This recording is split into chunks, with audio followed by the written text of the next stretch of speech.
Fala, gente boa, tudo bem? Para terminar esse módulo sobre a libertação da família nas heranças espirituais, eu quero apresentar algumas etapas que podem nos auxiliar, né, no processo, tá bom? Não é nada muito extenso, vai ser mais rápido um pouquinho, mas eu quero colocar de forma muito prática isso para a nossa vida, tá bom? Você que tem alguma experiência relevante, importante, que pode nos auxiliar, ajudar pessoas a serem libertas, compartilhe aqui no chat, apresente aqui como você conseguiu vencer algumas coisas na sua vida, tá? Vamos lá, quais são essas etapas? Primeiro é a autoconsciência, né? Tudo parte de você entender as tuas falhas, teus erros, as áreas que precisam serem curadas, né? Basicamente é isso. Os sãos não precisam de médicos, somente os doentes. Mas esse tipo de enfermidade, ela vem pelo autoexame. Você mesmo tem que identificar isso. Não adianta alguém dizer, você precisa mudar isso, porque você está ruim nessa área, se você mesmo não consegue enxergar. Então, para você mudar isso na sua casa, na sua família, você precisa ser consciente. Se a tua esposa, teu filho, se as pessoas estão falando, não, você é chato nisso, preste mais atenção e veja, porque se todo mundo acha que tu tá com um problema em alguma área, só você não se vê assim, a gente precisa se olhar de uma maneira melhor. O segundo aspecto é a identificação da origem, né? Qual é a origem de que alguma coisa se manifesta na tua vida? Que você tem uma carência numa área, por exemplo, sexual.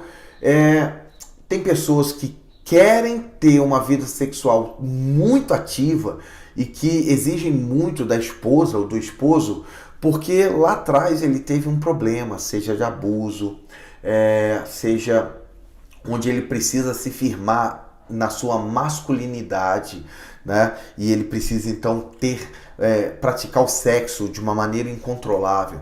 Ou quem sabe pessoas não querem o sexo, né?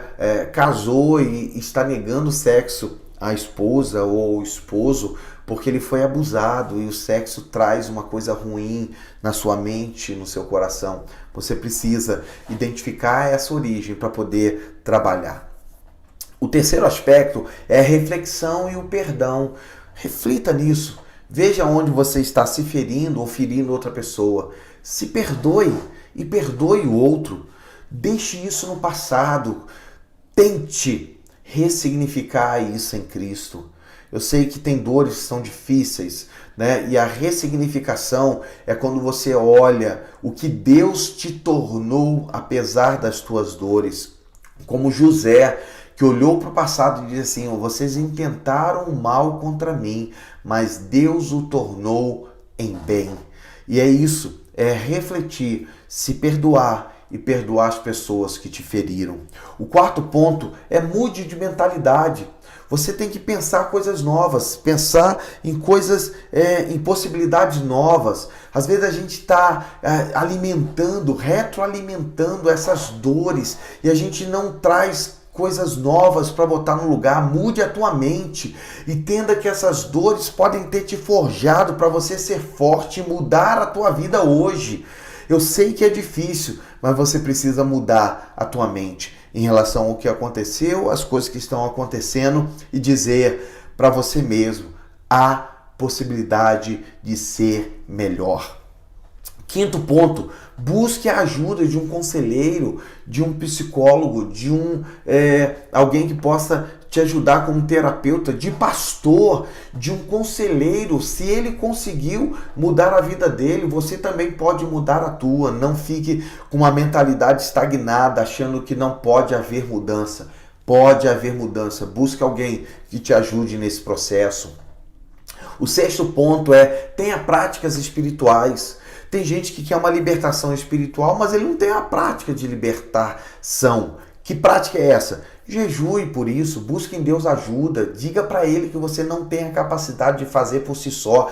Jejuar é reconhecer a tua incapacidade, leia a palavra de Deus. Eu sei que às vezes nem todo o texto bíblico vai conseguir te auxiliar como uma questão de cronologia, mas existem vários outros textos que podem te auxiliar, mudar a tua mente e colocar na prática da leitura da palavra uma mudança no teu coração. Leia a Bíblia, busque um tempo de oração, busque a comunhão na igreja, com o Senhor, com pessoas, que isso possa preencher a tua vida.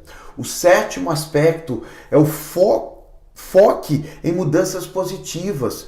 Não foque só no passado, naquilo que te feriu. Foque no que você quer alcançar, nas coisas que você quer avançar, nas áreas que você quer mudar. Não fique olhando só para as dores. Aquilo que a gente alimenta é o que cresce dentro de nós. Se a gente alimenta desesperanças, cada vez aparece mais desesperança. Foque nas mudanças, naquilo que você precisa fazer para mudar. Estabeleça as metas, que todo dia você vai fazer algo novo para mudar. Isso é importante na sua vida. O oitavo aspecto tenha persistência e perseverança. Seja paciente, persevere. Mudanças exigem esforço. Persistência, perseverança, paciência. Às vezes a gente acha que a gente vai mudar de um dia para a noite, que no estalar de dedos as coisas vão mudar, e às vezes a gente precisa fazer a longo prazo, ter cadência, se manter todo dia firme nisso. Não ache que as coisas vão mudar de um dia para a noite. Podem mudar? É óbvio que pode.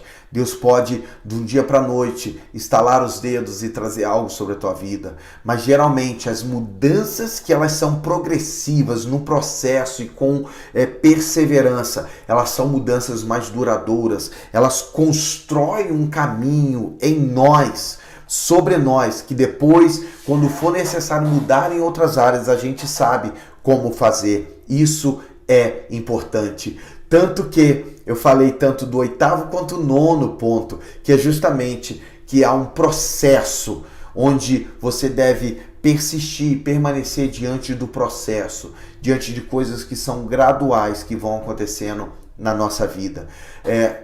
Lembre-se que existem heranças que vieram, que você pode romper e que você pode gradualmente mudando a tua mente e o teu coração. Lembre-se, e eu quero fazer essa observação, que a maioria das pessoas, elas não fracassam nas suas tentativas. Elas, na realidade, desistem. A maioria delas, elas desistiram e não, na realidade, fracassaram.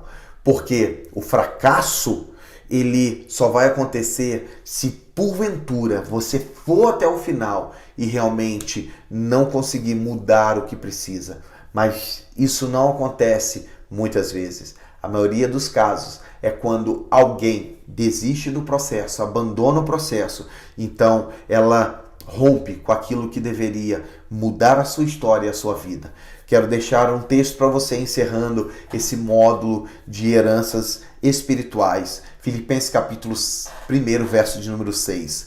Estou plenamente certo de que aquele que começou a boa obra em vós há de completá-la até o dia de Cristo Jesus. Deus começou algo na tua vida e Ele vai levar até o fim na tua vida. Ele vai completar até o dia que Cristo vier para reinar sobre nós de forma plena, onde não passaremos mais por esses desafios, porque seremos transformados e estaremos para sempre com Ele. Que Deus nos abençoe.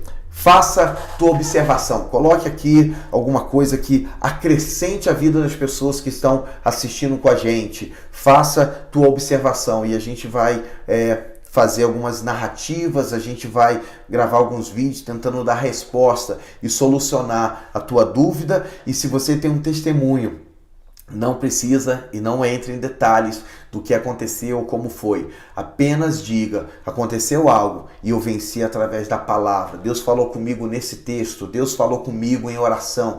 Eu venci através disso. Isso vai encorajar outras pessoas. O próximo módulo vai ser sobre a libertação da família das heranças emocionais. Elas se misturam, tanto espiritual e emocional são misturadas, mas eu quero fazer uma avaliação, uma abordagem dela destacada para poder nos acrescentar de uma forma de solucionar algumas questões que vão acontecer conosco. Deus nos abençoe, até a próxima, abraço!